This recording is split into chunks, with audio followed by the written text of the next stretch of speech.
ఓం గం గం గం గణపతియే నమః. జై బోలో గణేష్ మహారాజ్ కి జై. అందరికీ నమస్కారం అండి. ఈరోజు వీడియోలో మనకి 2025వ సంవత్సరంలో వినాయక చవితి పండుగ ఆగస్టు 27వ తేదీ బుధవారం రోజైతే వచ్చిందండి. ఈరోజు హిందువులందరూ కూడా ఎంతో వేడుకగా వినాయక చవితి పండుగనైతే జరుపుకుంటాము.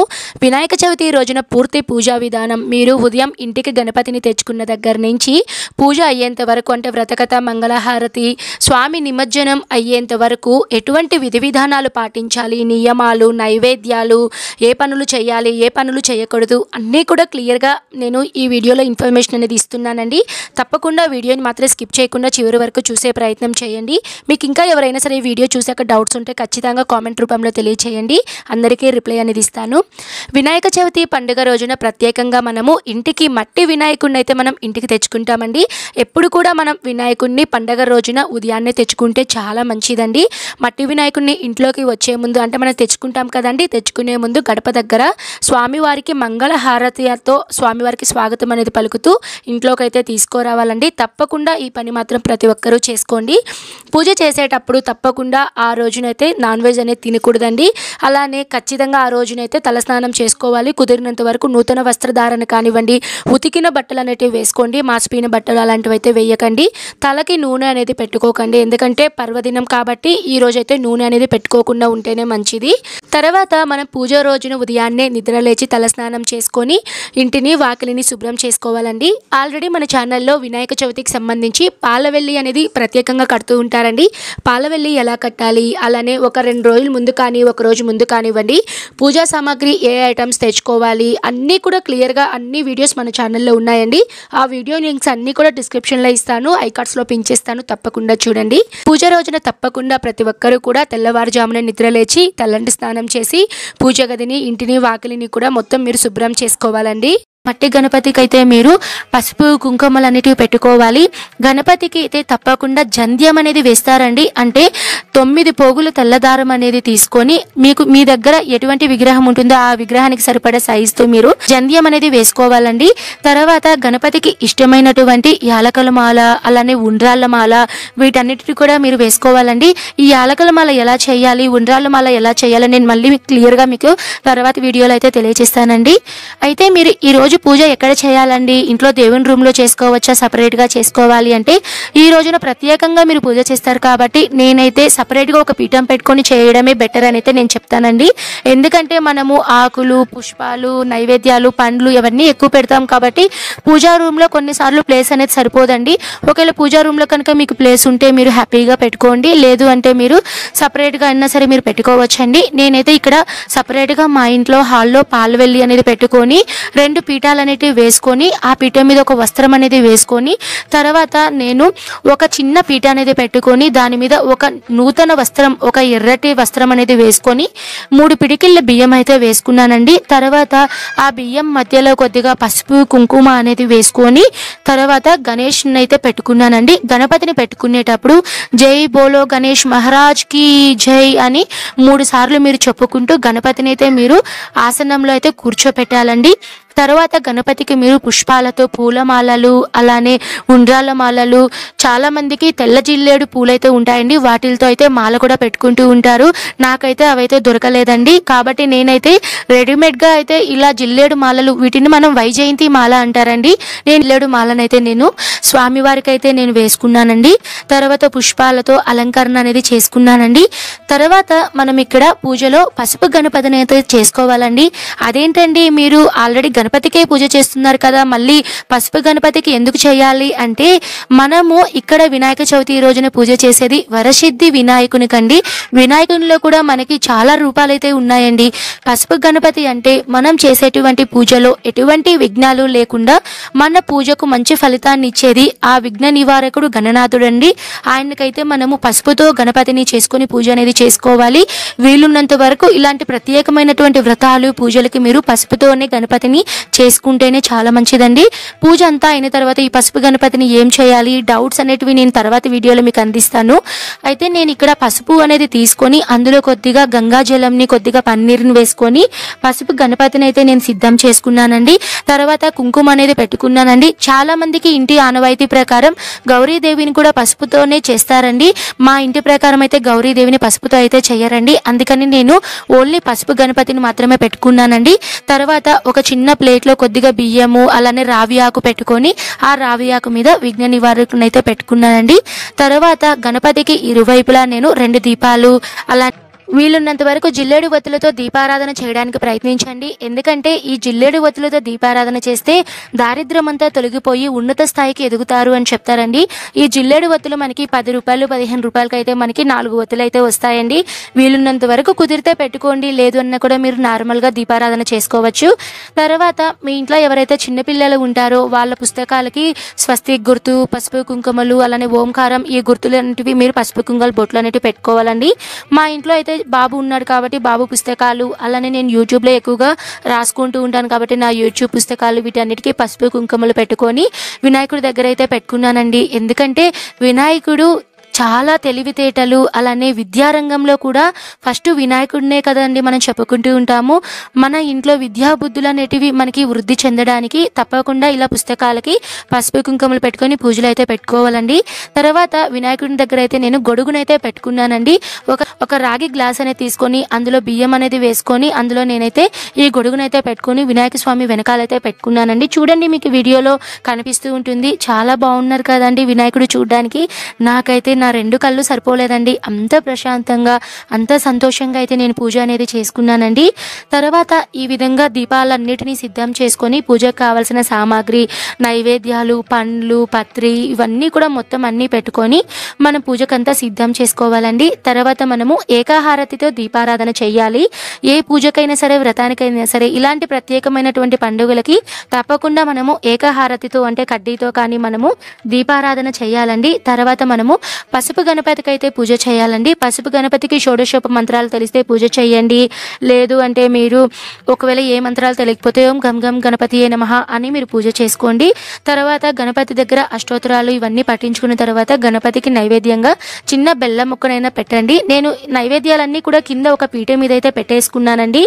తర్వాత గణపతికి మనము ధూపం, దీపం అంటే మనం అగరబత్తిలు, దీపం ఇవన్నీ చూపించి తర్వాత చివరిగా మనము విఘ్న నివారకుడిని అయితే మనము యథాస్థానం ఉద్వాసయామి అని చెప్పి మంత్రం చెప్పుకొని 3 సార్లు అయితే మనం కదిలించాలండి. ఇంతటితో మనము చిన్న వినాయకుడి పూజ అయితే మనకి కంప్లీట్ అవుతుందండి. తర్వాత మనం పెద్ద వినాయకుడు అంటే వరసిద్ధి వినాయకుడిని అయితే మనం పూజించాలండి.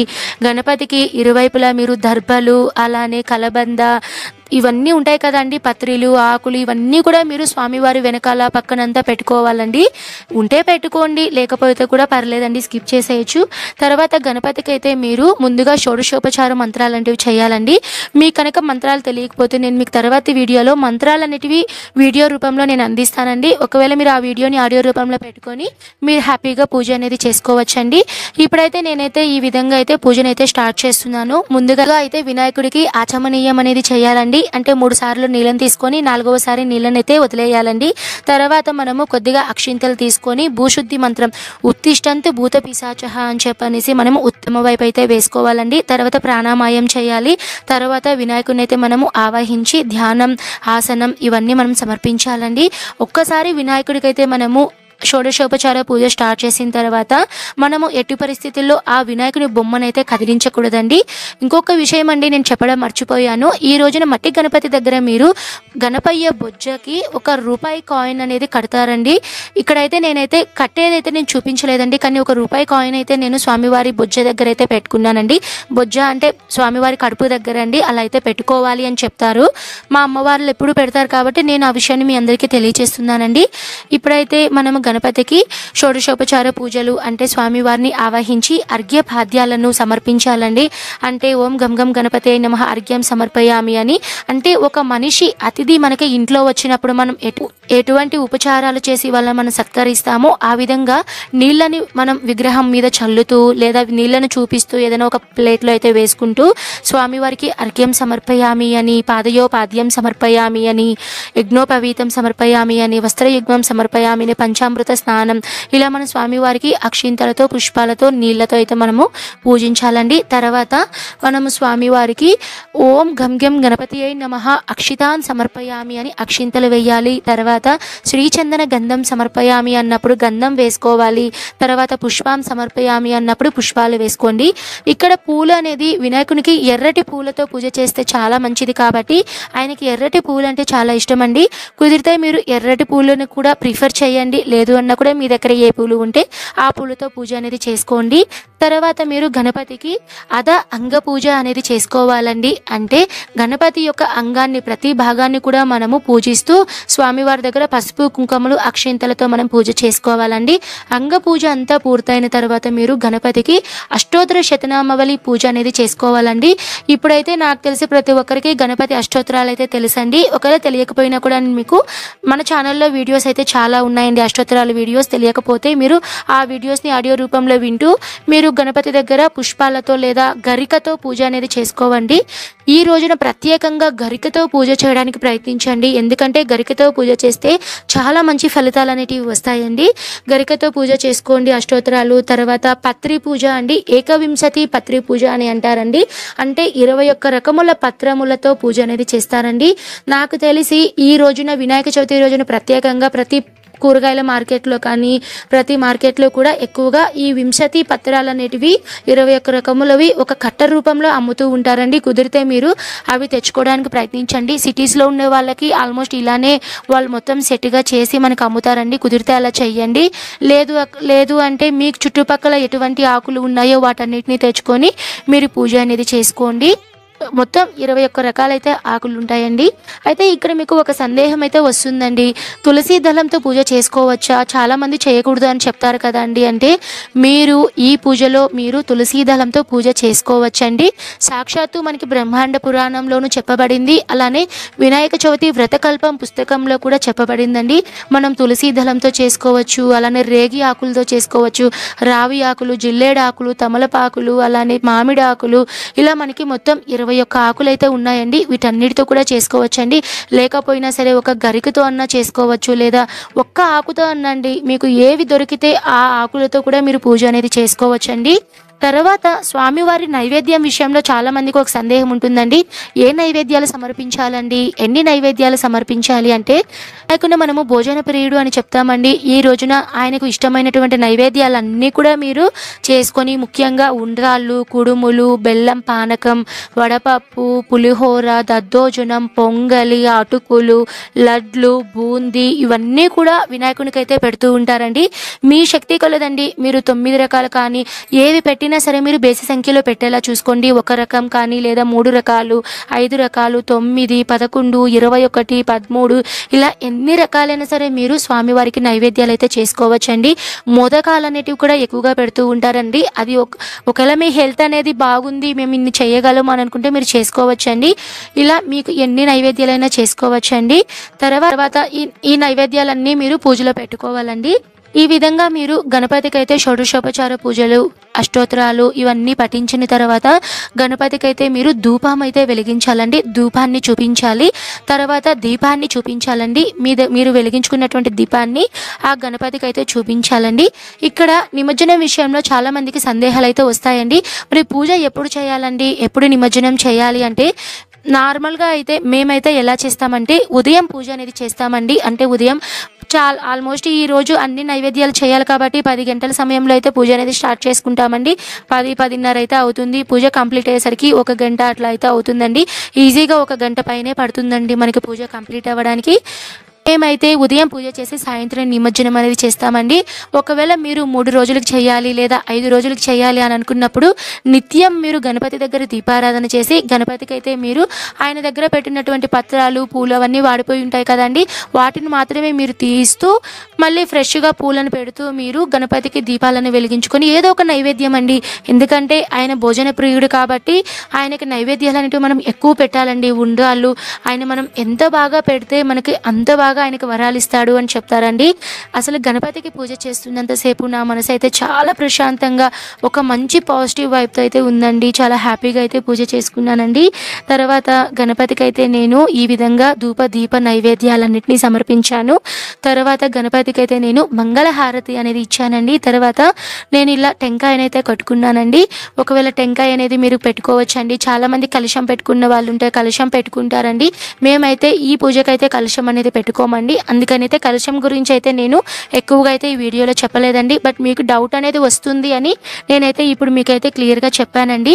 ఇప్పుడు అసలైన నియమం అయితే ఉందండి. ఏంటంటే ఈ పూజ అయ్యేంత వరకు మీరు ఉపవాసం ఉండవచ్చా ఉండకూడదా అంటే అయ్యేంత వరకు ఏమీ తినకుండా ఉపవాసం ఉండి చేస్తేనే చాలా మంచిదండి. ఒకవేళ హెల్త్ ఇష్యూస్ ఉండేవాళ్ళు ఏవైనా పాలు పండ్లు అనేటివి తీసుకుంటూ ఉండొచ్చండి. తర్వాత మీరు పూజ అంతా అయిన తర్వాత దేవునికి నైవేద్యం టెంకాయ మంగళహారతి ఇవన్నీ ఇచ్చేసిన తర్వాత తప్పకుండా వినాయక చవితి వ్రత కథనైతే వినాలండి, చదవాలండి. చదవలేని వాళ్ళు విన్నా కూడా మీకు మంచిదండి. కథ కూడా మీకు తెలియకపోతే నేను మన ఛానల్లో వీడియో అనేది ఉందండి. తప్పకుండా మీ అందరికీ ఆ వీడియో లింక్స్ అన్నీ కూడా నేను డిస్క్రిప్షన్లో ఇస్తాను. తప్పకుండా మీరు చూడండి. తప్పకుండా పూజ అంతా అయిన తర్వాత ఈ వ్రత కథను మీరు చదివి వింటేనే మీకు పూజ అనేది సంపూర్ణమవుతుందండి. ఇదండి ఈ వీడియోలో అయితే వినాయక చవితి రోజున పూర్తి పూజా విధానం ఎలా చేయాలి, నియమాలు, నైవేద్యం అన్నీ తెలియచేశాను కదండి. నేను మీకు రానున్నటువంటి వీడియోస్లో వినాయక చవితి రోజున మంత్రాలు తెలియని వాళ్ళు చాలామంది ఉంటారండి. మంత్రాలతో చేసుకోవాలని కోరిక కూడా చాలామందికి ఉంటుంది. అలాంటి వాళ్ళకి నేను మంత్రాల రూపంలో వీడియోని తర్వాత వీడియోలో అందిస్తానండి. తర్వాత అలానే మీకు ఈ వినాయక చవితి పూజలో మీకు డౌట్స్ అనేటివి ఉంటాయి కదా అండి. అంటే గర్భిణీ స్త్రీలు పూజ చేసుకోవచ్చా, లేదా ఏటి సూతకంలో ఉన్న వాళ్ళు చేసుకోవచ్చా, ఇలా చాలా డౌట్స్ అనేటివి ఉంటాయి కదండి. ఆ డౌట్స్ వీడియో కూడా మీకు నేను తర్వాత వీడియోలో అందిస్తానండి. ఆల్మోస్ట్ వినాయక చవితికి సంబంధించిన అన్ని వీడియోస్ మన ఛానల్లో అయితే ఉన్నాయండి. ప్రతి పూజకు సంబంధించిన వీడియోస్ కూడా మన ఛానల్లో ఉన్నాయండి. తప్పకుండా మీకు మన ఛానల్ ఉపయోగపడుతుంది. మన ఛానల్లో వీడియోస్ కనుక మీకు నచ్చితే తప్పకుండా లైక్ చేయండి. మీ అందరి సపోర్ట్ అనేది మనకు కావాలండి. ఈ పూజని మీరు భక్తితో మీరు ఆ స్వామికి అయితే మీరు చేసుకోండి. ఈరోజు వినాయకుడిని అయితే నేను మనస్ఫూర్తిగా కోరుకుంటున్నానండి. మీకు మీ కుటుంబ సభ్యులందరికీ కూడా ఆ గణనాథుని యొక్క ఆశీస్సులు ఎప్పుడూ ఉండాలని కోరుకుంటూ ఇంతటితో ఈ వీడియోని అయితే నేను ముగిస్తున్నానండి. ఈ వీడియో నచ్చితే తప్పకుండా లైక్ చేయండి. నేను మరో మంచి వీడియోతో మీ ముందైతే ఉంటాను. సర్వే జన సుఖినో భవంతు. స్వస్తి.